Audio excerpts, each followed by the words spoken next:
ମୁଁ ଆଜି ଆପଣମାନଙ୍କ ପାଇଁ ଅଥେଣ୍ଟିକ୍ ଗାଜର ହାଲୁଆର ରେସିପି ନେଇକି ଆସିଛି। ଆଉ ଏଇ ଗାଜର ହାଲୁଆଟି ଖାଇବା ପାଇଁ ଯେତିକି ଟେଷ୍ଟି ଏବଂ ସେତିକି ହେଲ୍ଦି ମଧ୍ୟ ଥାଏ ଏବଂ ବହୁତ କମ୍ ସମୟରେ ଏହା ଫଟାଫଟ ବନେଇକି ଆପଣମାନେ ରେଡ଼ି କରିପାରିବେ। ବର୍ତ୍ତମାନ ଗାଜର ସିଜନ୍ ଚାଲିଛି ଆଉ ମାର୍କେଟରେ ପ୍ରଚୁର ମାତ୍ରାରେ ଗାଜର ଆଭେଲେବୁଲ୍ ଅଛି। ତ ସିଜନ୍ରେ ଆପଣମାନେ ଗାଜର ହାଲୁଆ ନିଶ୍ଚୟ ବନେଇକି ଖାଆନ୍ତୁ। ଆପଣ ସମସ୍ତଙ୍କୁ ମୋ channel bake and cook by ସିନୁକୁ ଅନେକ ଅନେକ ସ୍ୱାଗତ। ଯଦି ଆପଣମାନେ ମୋ ଚ୍ୟାନେଲରେ ନୂଆ ଅଛନ୍ତି ଦୟାକରି ମୋ ଚ୍ୟାନେଲଟିକୁ ସବସ୍କ୍ରାଇବ୍ କରି ନିଅନ୍ତୁ ଓ ପାଖରେ ଥିବା ବେଲ୍ ଆଇକନ୍ ବଟନଟିକୁ ପ୍ରେସ୍ କରନ୍ତୁ। ତାହେଲେ ଆଗକୁ ଆପଣଙ୍କୁ ମୋର ନୂଆ ଭିଡ଼ିଓର ନୋଟିଫିକେସନ୍ ମିଳିଯିବ। ତାହେଲେ ଚାଲନ୍ତୁ ଜମା ଡେରି ନ କରିକି ଏଇ ରେସିପିଟିକୁ ବନେଇବା ଷ୍ଟାର୍ଟ କରିବା। ବର୍ତ୍ତମାନ ଦେଖନ୍ତୁ ଏଠି ମୁଁ ଗାଜର ନେଇଛି 1.5 କିଲୋ ପାଖାପାଖି ଆଉ ଏହାକୁ ଭଲ ଭାବରେ ଧୋଇକିରି ଆର ଚୋପା ଛଡ଼େଇକି ନେଇଛି। ଆପଣ ଏଇଭଳିଆ ଭାବେ ସରୁ ଏବଂ ଲାଲ ଗାଜର ନେଇନେବେ। ତ ଏଇ ଗାଜରଟି ସିଜନାଲ ଗାଜର ହୋଇଥାଏ। ଆମେ ଏହାକୁ ପ୍ରପର ଗ୍ରେଟ୍ କରିକି ଏଇଭଳିଆ ଭାବେ ନେଇ ନେବା। ଆପଣ ଚାହିଁଲେ ଏହାକୁ ଛୋଟ ଛୋଟ କରି କାଟିକି ଗ୍ରାଇଣ୍ଡିଙ୍ଗ ଜାରରେ ମଧ୍ୟ ଦେଇକି ଆପଣ ଏହାକୁ ଛୋଟ ଛୋଟ ପିସ୍ କରିକି ନେଇପାରିବେ। ତାପରେ ଦେଖନ୍ତୁ ଆମେ ଏଠି କଡ଼େଇ ଗରମ କରି ନେବା। ଆଉ ମୁଁ ଏଠି 1 ଚାମଚ ଗୁଆ ଘିଅ ଦେଇ ଦେଇଛି ଏବଂ ଘିଅଟି ହାଲକା ମେଲ୍ଟ ହେଇଗଲା ପରେ ଆମେ କ'ଣ କରିବା ନା ଏଠି କାଜୁ ରୋଷ୍ଟ କରିକି ନେବା। ଦେଖନ୍ତୁ ଏଠି ମୋ ପାଖରେ 10 ରୁ 12ଟି କାଜୁ ଅଛି ଆଉ ସେଇଗୁଡ଼ିକ ମୁଁ ଏଠି ଦେଇ ଦେଇଛି ଏବଂ ଦେଲା ପରେ ଆମେ ଏହାକୁ ଭଲ ଭାବରେ ଭାଜିକି ନେଇ ନେବା। ପାଖାପାଖି 1 ମିନିଟ୍ ଏଇଭଳି ଭାବେ ଭାଜିକି ନେଲେ ଏଠି ହାଲକା ଗୋଲ୍ଡେନ୍ ବ୍ରାଉନ୍ ହେଇଯିବ। ଆଉ ଗୋଲ୍ଡେନ୍ ବ୍ରାଉନ୍ ହେଲା ପରେ ଆମେ ତାକୁ ଏଇଭଳି ଭାବେ ଗୋଟେ ପ୍ଲେଟ୍କୁ କାଢ଼ି ନେବା। ଆଉ କାଢ଼ି ନେଲା ପରେ ଆମେ କ'ଣ କରିବା ନା ଆକୁ ସାଇଡ଼୍ କରିକି ରଖିନେବା। ତାପରେ ଏଇ ଯେଉଁ ଘିଅ ବଞ୍ଚିଯାଇଛି ଏଥିରେ ଆମେ କିସମିସ୍ ମଧ୍ୟ ରୋଷ୍ଟ କରିବା। ତ ଏଠି ଦେଖନ୍ତୁ କିସମିସ୍ ପାଖାପାଖି ମୁଁ ଏଠି ଅଳ୍ପ ଦେଇ ଦେଇଛି ପାଖାପାଖି 2 ଚାମଚ। ତ ଦେଲା ପରେ ଆମେ କ'ଣ କରିବା ନା ଆକୁ ଭଲ ଭାବରେ ରୋଷ୍ଟ କରିକି ନେଇ ନେବା। କିସମିସ୍ଟି ଆପଣ ଏଇଭଳି ଭାବେ ଭାଜିଲା ପରେ ଏଇଟା ହାଲକା ଫୁଲିଯିବ। ତାମାନେ ଆମର ଏଇଟା ବହୁତ ବଢ଼ିଆ ଭାବେ ରୋଷ୍ଟ ହେଇଗଲା। ତ ଗ୍ୟାସ୍ର ଫ୍ଲେମ୍ଟିକୁ ସିମ୍ ରଖନ୍ତୁ ବା ସ୍ଲୋ ରଖନ୍ତୁ ଆଉ ସ୍ଲୋ ରଖିକି ଏଇଟିକି ବଢ଼ିଆ ଭାବେ ଭାଜିକିରି ଏଇଭଳି ଭାବେ ନେଇ ନିଅନ୍ତୁ। ଆଉ ନେଲା ପରେ ଆମେ କ'ଣ କରିବା ଆକୁ ମଧ୍ୟ ଗୋଟେ ପ୍ଲେଟ୍ ସାହାଯ୍ୟକୁ କାଢ଼ିକି ରଖିନେବା। ଆପଣମାନେ ଚାହିଁଲେ ଆପଣଙ୍କ ପସନ୍ଦ ହିସାବରେ ଏଠି ଡ୍ରାଏ ଫ୍ରୁଟ୍ସ ମଧ୍ୟ ଆଡ଼୍ କରିପାରିବେ। ଆପଣ ଚାହିଁଲେ କାଜୁ ବଦଳରେ ଆଲମଣ୍ଡ ମଧ୍ୟ ଦେଇପାରିବେ ବା କାଜୁ ସହିତ ଆଲମଣ୍ଡ ମଧ୍ୟ ଆଡ଼୍ କରିପାରିବେ। ତାପରେ ଦେଖନ୍ତୁ ମୁଁ ଏଠି ଆଉ 1 ଚାମଚ ଘିଅ ଦେଇ ଦେଇଛି। ଆଉ ଘିଅ ଟିକେ ଗରମ ହେଇଗଲା ପରେ ଆମେ କ'ଣ କରିବା ନା ଏଠି ଯେଉଁ ଗାଜରକୁ ଆମେ ଗ୍ରେଟ୍ କରିକି ରଖିଥିଲେ ସେଇ ଗାଜର ଗୁଡ଼ିକ ଏଠି ଦେଇଦେବା। ଆଉ ଦେଲା ପରେ ଆମେ ଏହାକୁ ଭଲ ଭାବରେ ଭାଜିକିରି ନେଇ ନେବା। ଆପଣମାନେ ଚାହିଁଲେ ଘିଅର କ୍ୱାଣ୍ଟିଟି କମ୍ ବା ବେଶୀ ମଧ୍ୟ କରିପାରିବେ ଆପଣଙ୍କର ପସନ୍ଦ ଅନୁସାରେ। ତାପରେ ଦେଖନ୍ତୁ ମୁଁ ଏଠି ସବୁଯାକ ଗାଜର ଏଠି ଆଡ଼୍ କରି ନେଇଛି। ଆଉ ଆଡ଼୍ କରି ନେଲା ପରେ ମୁଁ ଆକୁ ଗୋଟେ ଥର ଏପଟ ସେପଟ କରିକି ଟିକେ ଭାଜିକିରି ନେଇ ନେଉଛି। ଆମେ ଗାଜରଟିକୁ ସେ ପର୍ଯ୍ୟନ୍ତ ଭାଜିବା ଯେପର୍ଯ୍ୟନ୍ତ ଏଇଠି ପୁରାପୁରି ନରମ ନ ହେଇଯାଇଛି ଆଉ ଏଥିରୁ ପାଣି ସବୁ ନ ମରିଯାଇଛି ସେଇ ପର୍ଯ୍ୟନ୍ତ ଆମେ ଏହାକୁ ଭାଜିବା ପୁରାପୁରି ଡ୍ରାଏ କରିକି ନେବା।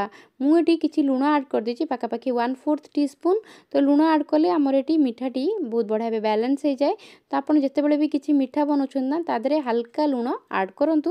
ତା ଦ୍ୱାରା ଆର ଟେଷ୍ଟଟା ବହୁତ ହି ଅଧିକା ବଢ଼ିଯାଇଥାଏ। ତାପରେ ଦେଖନ୍ତୁ ମୁଁ ଏହାକୁ ଗୋଟେ ଥର ଭଲ ଭାବରେ ଏପଟ ସେପଟ କରିକି ଭାଜିକିରି ନେଇ ନେଉଛି। ଆଉ ଆମେ ଏବେ କ'ଣ କରିବା ନା ଆକୁ କିଛି ସମୟ ପାଇଁ ଢାଙ୍କିକି ଛାଡ଼ିଦେବା। ପାଖାପାଖି ଦେଖନ୍ତୁ 3 ରୁ 4 ମିନିଟ୍ ପରେ ମୁଁ ଲିଡ଼୍ଟି କାଢ଼ି ନେଇଛି ଏବଂ କାଢ଼ି ନେଲା ପରେ ଆମେ ଗାଜରଟିକୁ ଆଉଥରେ ବଢ଼ିଆ ଭାବେ ଗୋଟେ ଥର ମିକ୍ସ କରିକି ନେଇ ନେବା। ଆଉ ମିକ୍ସ କରିକି ନେଲା ପରେ ଆମେ କ'ଣ କରିବା ନା ଆକୁ ଏଇଭଳି ଭାବେ ଟିକେ ସାଇଡ଼୍ କରିଦେଲେ ଆପଣ ଦେଖିବେ ଏଥିରୁ ପାଣି ବାହାରୁଛି। ତ ଆମେ ଆକୁ ପାଣି ପୁରାପୁରି ମଲା ଯାଏଁ ଆକୁ ଆମେ ଭାଜିକିରି ନେବା। ତ ବର୍ତ୍ତମାନ ଦେଖନ୍ତୁ ମୁଁ ଆପଣଙ୍କୁ ଦେଖାଉଛି ଏଇଭଳି ଭାବେ ଆପଣ ଗାଜରକୁ ଟିକେ ସାଇଡ଼୍ କରିଦେଲେ ଏଇ ମଝିକି ସବୁଯାକ ପାଣି ମାନେ ଆମର ଲିକ୍ ହେଇକି ପଳାଇ ଆସିବ।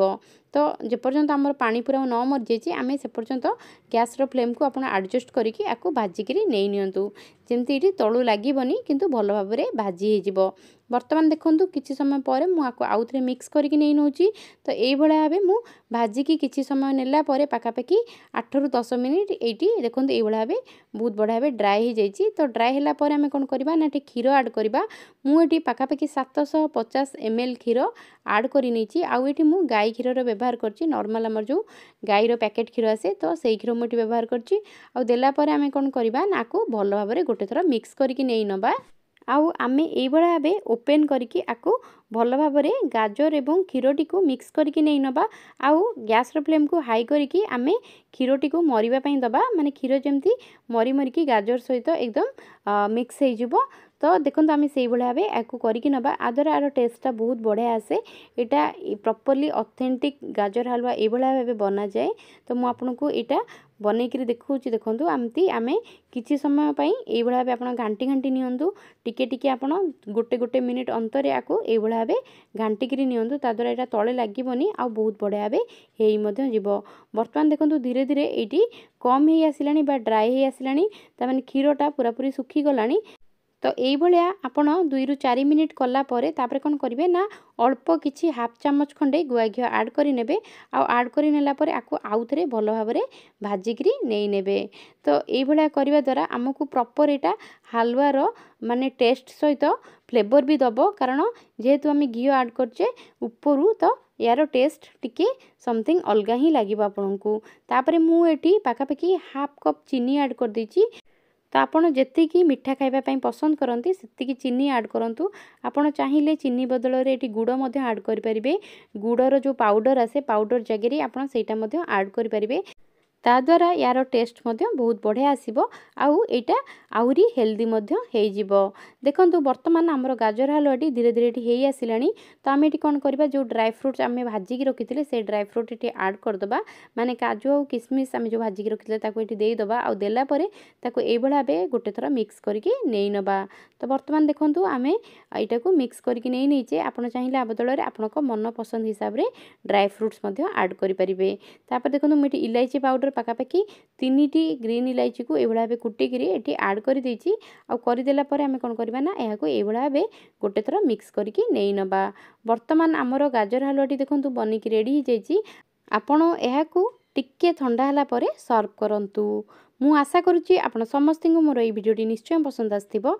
जदि आपण मानक मोर ये भिडियोटी पसंद आछि ताहाले आपण आपणकर भल पाइबा और सहयोग मते एई भळा भाबे दियंतु। मु आगकू आपण मान पई आहुरी नुआ नुआ भिडियो नेकी आसी परिबी। से पर्यंत रहिली नमस्कार धन्यवाद।